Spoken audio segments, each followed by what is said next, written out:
Mesdames et messieurs, bonjour, bienvenue avec ce jour spécial qui constitue l'anniversaire de l'indépendance du Sénégal, 64e indépendance, anniversaire d'indépendance du Sénégal, ce 4 avril 2024. Et vous le savez donc, pour la circonstance, le président de la République, son Excellence, M. Bassirou Diomaye Faye, va procéder à une cérémonie de levée des couleurs au Palais de la République. Ce sera dans quelques instants avec tout son gouvernement pour ce jour spécial de notre accession à la souveraineté internationale. Alors, sans plus tarder, nous allons tout de suite retrouver Aboubakry Kane qui est au Palais de la République. Aboubakry, bonjour.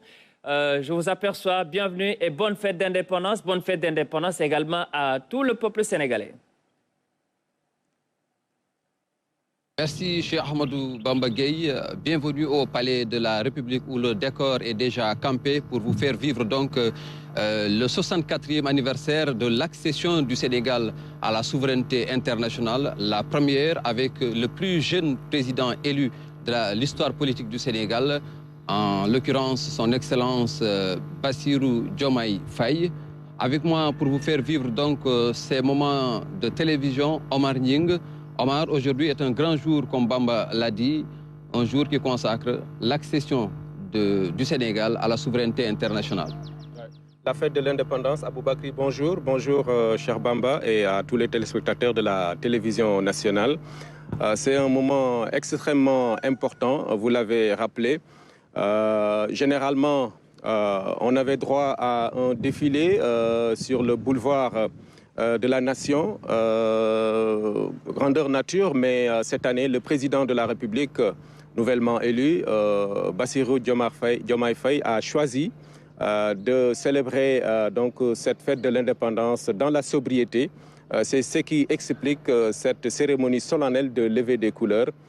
Et certainement, je le disais, l'année prochaine, on va renouer avec les festivités, avec un grand défilé et certainement, parce que le contexte, évidemment, va donc s'y prêter. Aujourd'hui, donc, nous sommes au Palais de la République où le président Bassirou Diomaye Faye est attendu exactement à 10 heures. Avant lui, évidemment, il y aura des autorités civiles et militaires qui vont arriver ici, le précéder, donc sur cette place mythique, le Palais de la République qui abrite cette cérémonie solennelle, Aboubakry.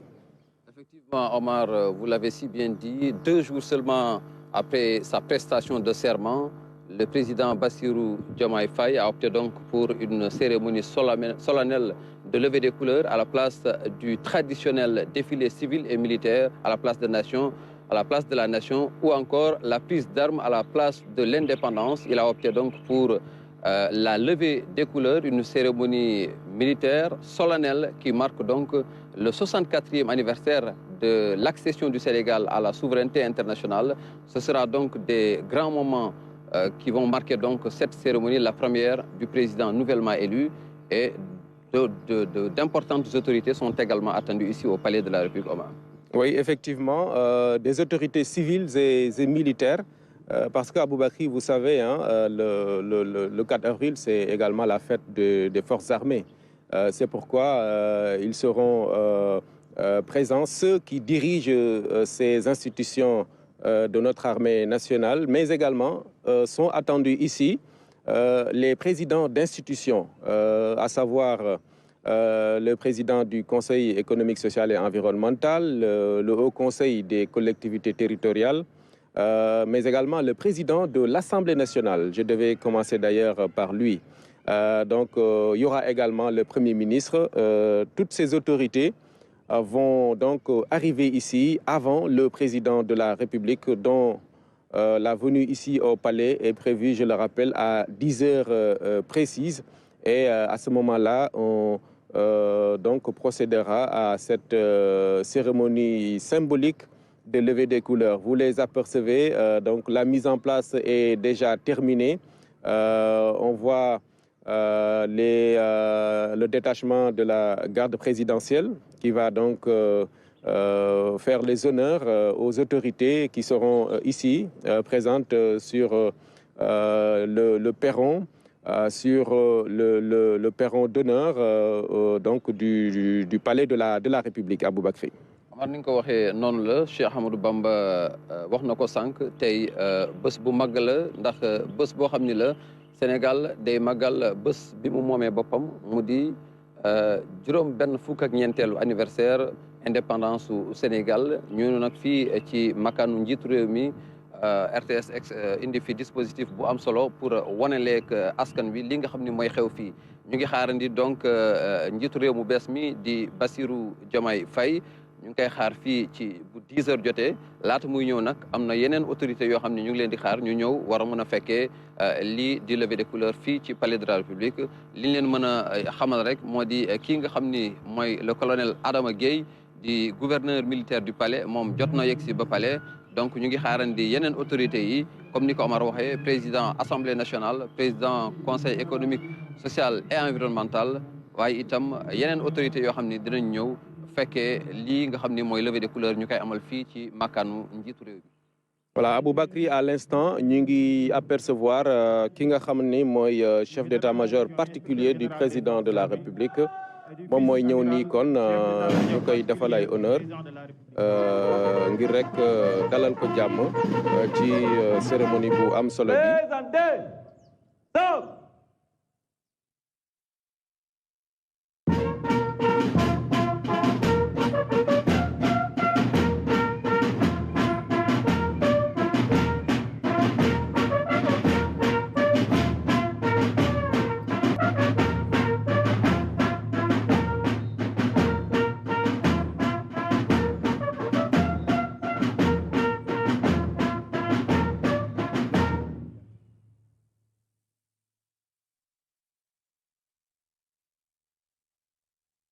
L'arrivée du chef d'état-major général particulier du chef de l'État. À sa suite, il y aura certainement d'autres généraux qui vont venir donc retrouver les autorités ici au palais de la République. Omar mu di loo xam ni day wane ni rek yëf yi tàmbali na fii ci palais de la République.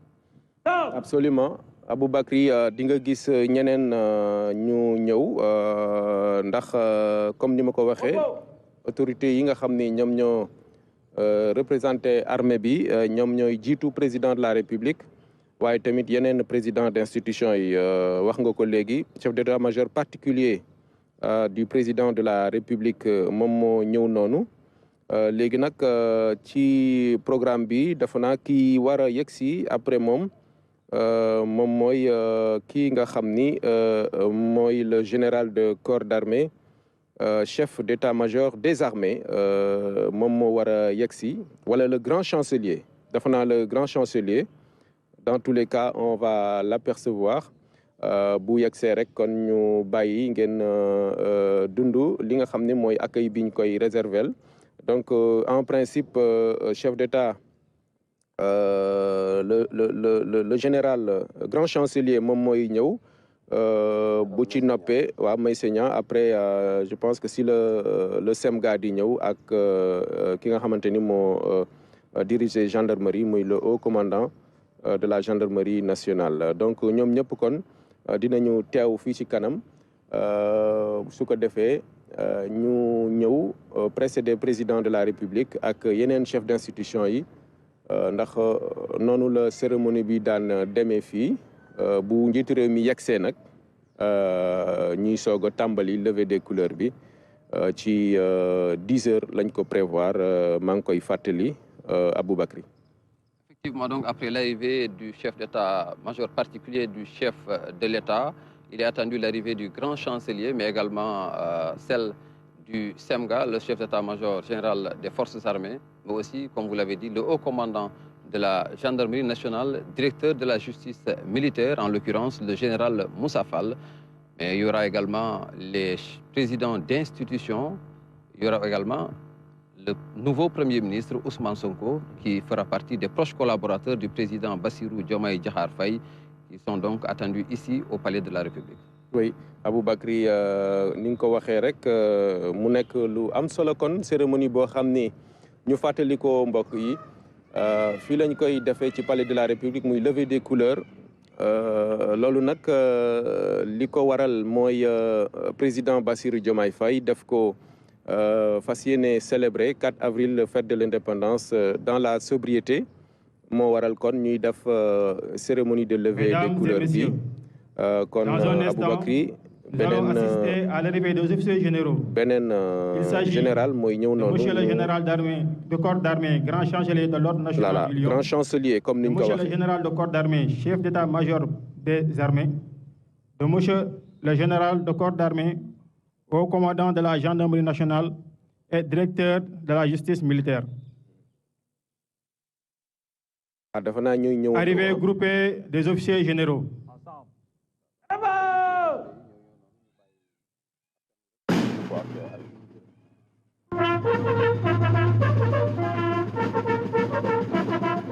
Présentez.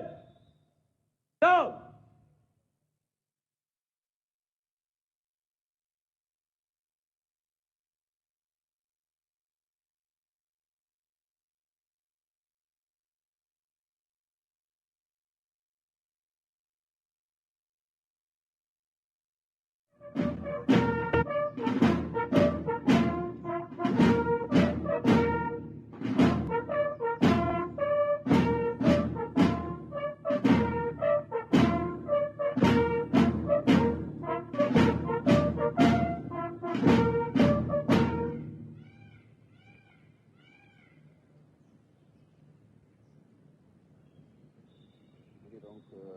Arrivé ñetti généraux yi, en l'occurrence le général Meysegnan, grand chancelier, mais aussi le SEMGA et le haut commandant de la gendarmerie nationale, directeur de la justice militaire.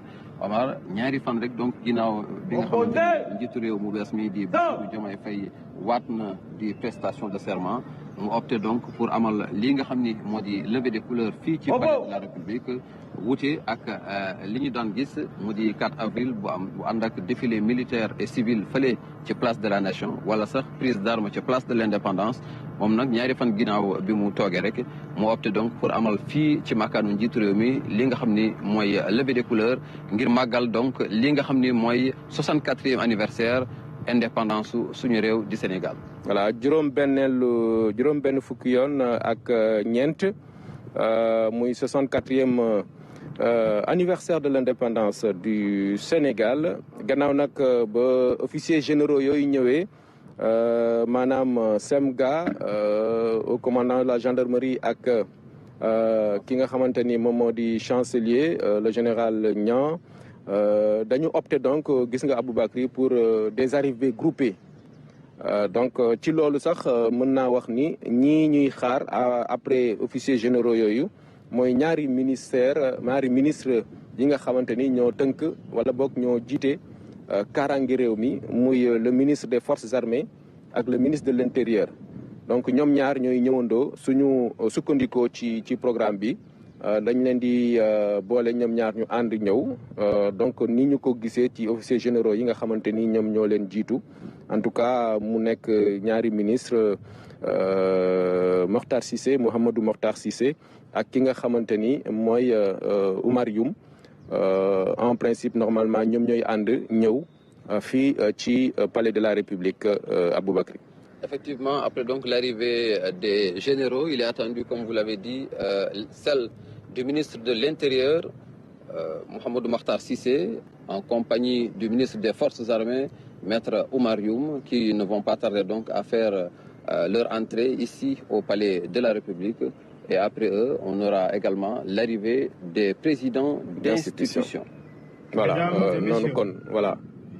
Dans un instant, nous allons assister à l'arrivée groupée de monsieur le ministre. Il s'agit de monsieur le ministre, directeur du cabinet du président de la République, et de monsieur le ministre, secrétaire général de la présidence. Arrivée groupée de monsieur le ministre.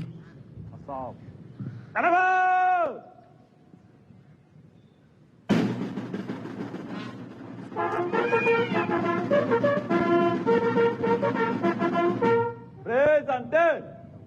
Stop.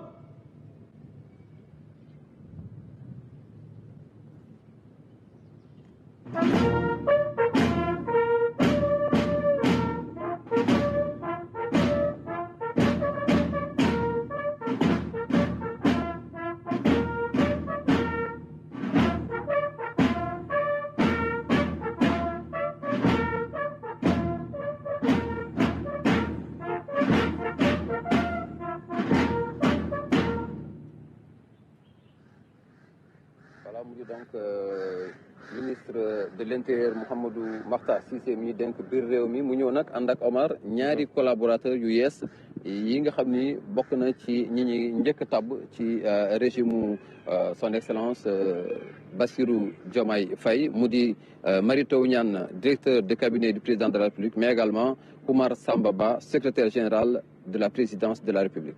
Voilà mu wute kon li ñu annoncé ci programme bi ndax dañ ne woon ministre de l'Intérieur la ak MFA ministre des Forces armées mais donc comme niñ ko gisee les nouveaux ministres directeurs de cabinet et ministre secrétaire général ñoom ñoo ànd ak ministre de l'Intérieur kon ci arrivé boobu nga xamante ni dund nañ ko léegi nag su fekkente ni ne sukkandiku nañu ba léegi ci programme bi donc dinañu assister à l'arrivée des présidents d'institutions donc ñoom it dafa naa ni arrivée groupée lay nekk suma juumul on attendra de voir mais ci programme bi en tout cas loolu la ñu prévoir mu nekk président des institutions président Assemblée nationale premier ministre président conseil économique social et environnemental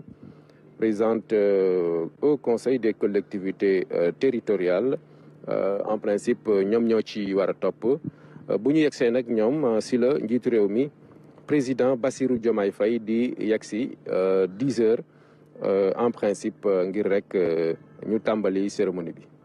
Effectivement, après l'arrivée donc des autorités militaires, on a assisté à l'instant à l'arrivée des autorités civiles, notamment le ministre de l'Intérieur, en compagnie donc des tout nouveaux collaborateurs du président Bassirou Diomaye Faye, le ministre directeur de cabinet Mary Teuw Niane, mais également le ministre secrétaire général de la présidence Oumar Samba Ba.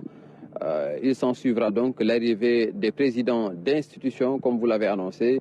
Il s'agira du Premier ministre, du président du Conseil économique, social et environnemental, mais également de la présidente du Haut Conseil des collectivités territoriales qui devrait arriver également en même temps ici au Palais de la République. Ouais, et on aperçoit à l'instant des visages qui nous sont familiers, Aboubakri, des gendarmes qui collaborent avec nous ici au Palais de la République, notamment le commandant Ndong et le colonel Ndiaye et d'autres gendarmes qui assurent la sécurité ici, de même que les autres, la garde rapprochée. C'est l'instant, c'est le moment de leur rendre un vibrant hommage parce qu'ils abattent un travail extrêmement important, notamment dans la sécurité du président de la République, de même que bien sûr ce détachement de la garde présidentielle qui assure les honneurs en de pareilles circonstances.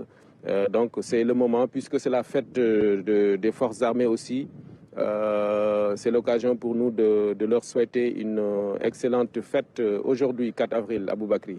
Effectivement xam nga feetu 4 avril mooy dañuy màggal bés bi nga xam ni ci la Sénégal moom boppam mu di fête boo xam ni Sénégal yëpp ko bokk waaye nag ñi nga xam ni ñooy takk der yi ñu am ci cër bu am solo rawatina nag tey ci li nga xam ni mooy levée des couleurs mu am benn détachement donc de la garde présidentielle boo xam ni mu am honneur tey amal li nga xam ni mooy am fii ci palais de la République mooy honneur yi ñu war a delloo njiit réew mi di son excellence Bassirou Diomaye Diakhar Faye.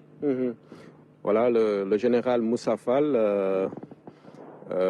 qu'on ne présente plus, qui joue un rôle également extrêmement important dans la sécurisation du pays, de même que les autres officiers généraux d'ailleurs, le Semga Cissé et tous les autres. Vraiment, on leur doit beaucoup. C'est forces de défense et de sécurité parce que nous, li ñu koy waxee ci wolof suñu tëddee bay nelaw suñu kër yi guddi gu nekk dafa naa ñoom lañ ko war a santé gërëm leen ko parce que saa su ne ñu ngi farlu ngir rek aar réew mi. waaye tamit aar ñi nga xamante ni ñoo nekk fii ci Sénégal muy askan bi donc lu am solo la kon ñu bàyyi leen ngeen ànd ak ñun xool autorités yi nga xam ni ñoom ñooy ñëw ci jamono ji fii ci perron d'honneur bu palais de la République. Le président du Conseil économique, social et environnemental et de Monsieur le Premier ministre.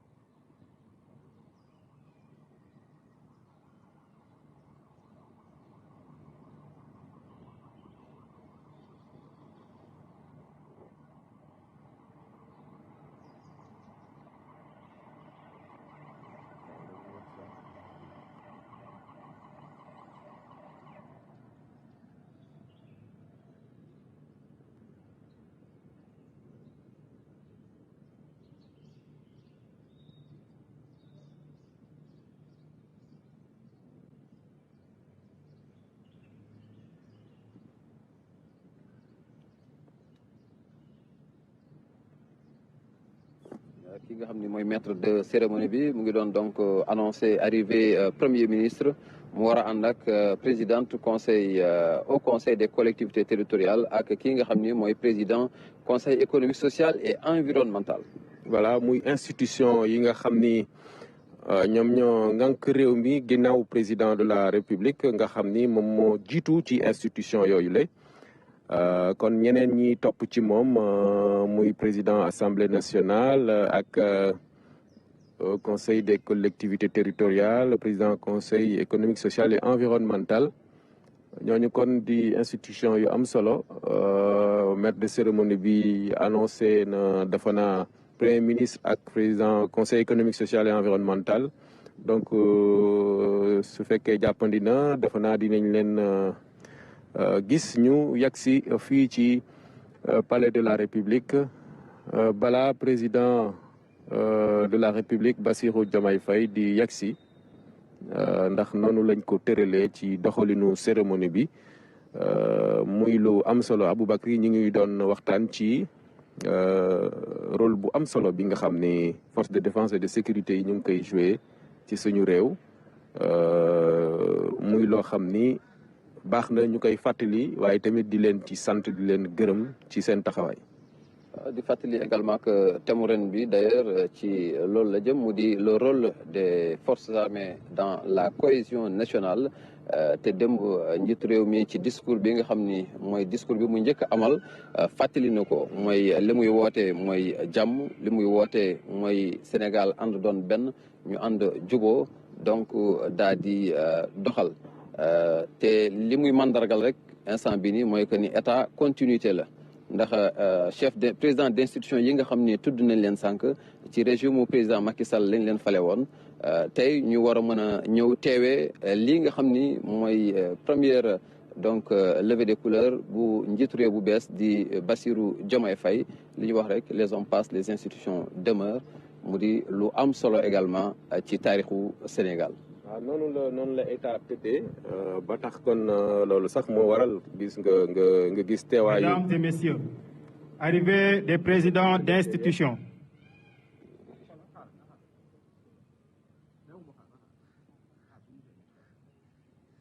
mu doon annoncé sànq léegi la ñuy doog a di yegsi. voilà muy premier ministre di. président conseil économique social et environnemental waaye président assemblée nationale.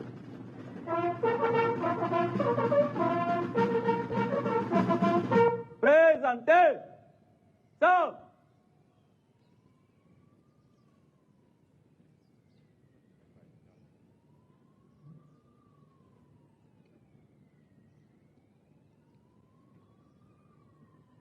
voilà monsieur Amadou Mame Diop.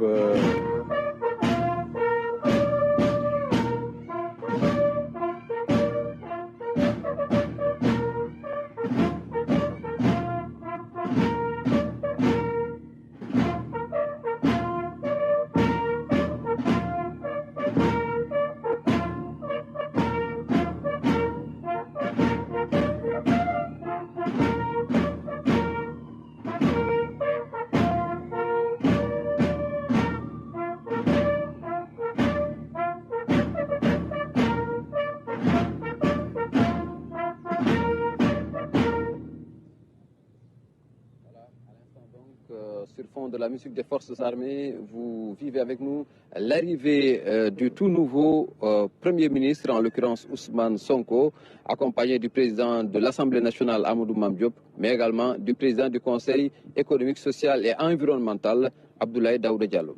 Voilà, ils seront complétés par la présidente du Haut Conseil des collectivités territoriales, Madame Aminata Mbengue Ndiaye, vous l'apercevez.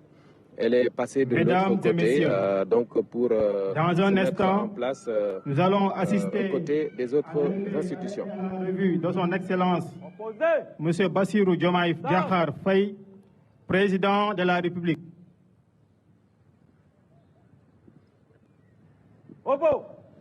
Voilà, donc le maître de cérémonie qui vient d'annoncer l'arrivée imminente du président de la République, Bassirou Diomaye Diakhar Faye, qui dans quelques instants donc va arriver ici au Palais de la République, et ça va marquer donc le début de la cérémonie solennelle de levée des couleurs ici au Palais de la République. Voilà, c'est dans quelques poignées de secondes, on va dire, parce qu'il est 10h moins 2. Dans 2 minutes plus précisément, vous allez apercevoir le président de la République, son Excellence Bassirou Diomaye Diakhar Faye, ici, qui va rejoindre l'assistance, la mise en place déjà prête pour assister, diriger, lui le président, cette cérémonie de levée des couleurs symbolique de la célébration de la fête de l'indépendance de notre pays, 64e du genre Aboubakri. Effectivement, le président de la République va donc à son arrivée passer en revue le détachement de la garde présidentielle avant donc d'assister à la levée des couleurs jusqu'au mât. Et ensuite, il viendra donc saluer les autorités présentes ici au Palais de la République pour assister à cette cérémonie solennelle de levée des couleurs. Voilà, léegi rek kon ngeen gis président Bassirou Diomaye Faye yegsi na fii ci Palais de la République, di ngeen gis maître de cérémonie bi annoncé ko léegi ndax 10 heures pile la waroon dugg si fii 10 heures nag daanaka moins 1 minute. Léegi rek ngeen gis ko mu yegsi kon jaar ci tapis rouge bi ñu rendre ko les honneurs. Voilà, ñu bàyyi ak maître de cérémonie. Revue de son Excellence Monsieur Bassirou Diomaye Diakhar Faye, président de la République.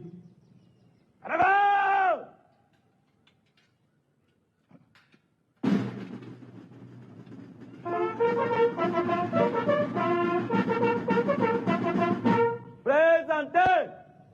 Stop.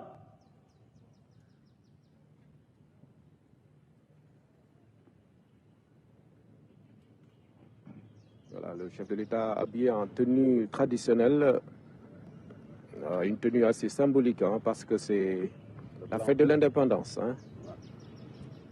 lii day firndeel rek ni moom li mu doon wax démb lu mu gëm la moo di nañu fexe ba wane ni moom la suñu bopp.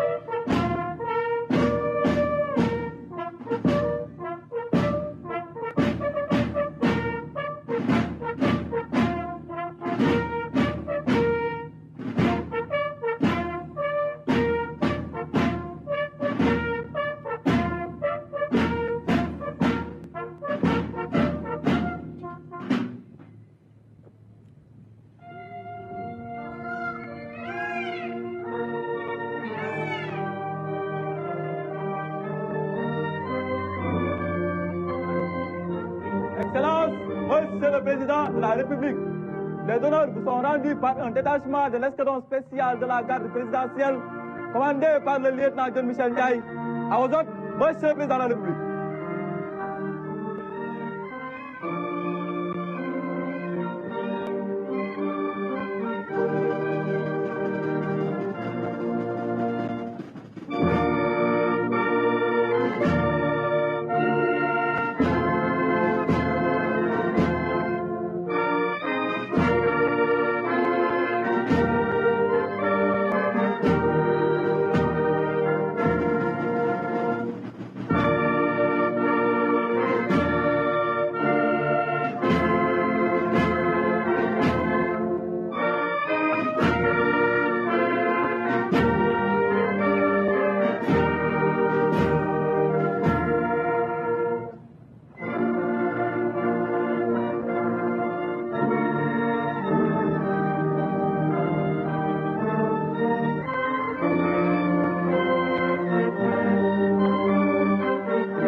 Opposé.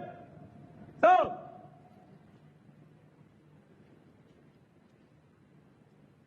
Oppo. Canada.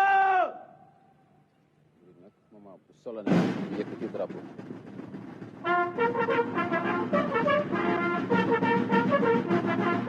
Présentez.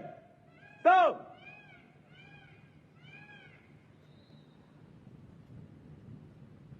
Attention pour les couleurs. Envoyez.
lii nag di bàkku suñu réew di hymne national di wane ne rek ni jëf yi dafa mel ni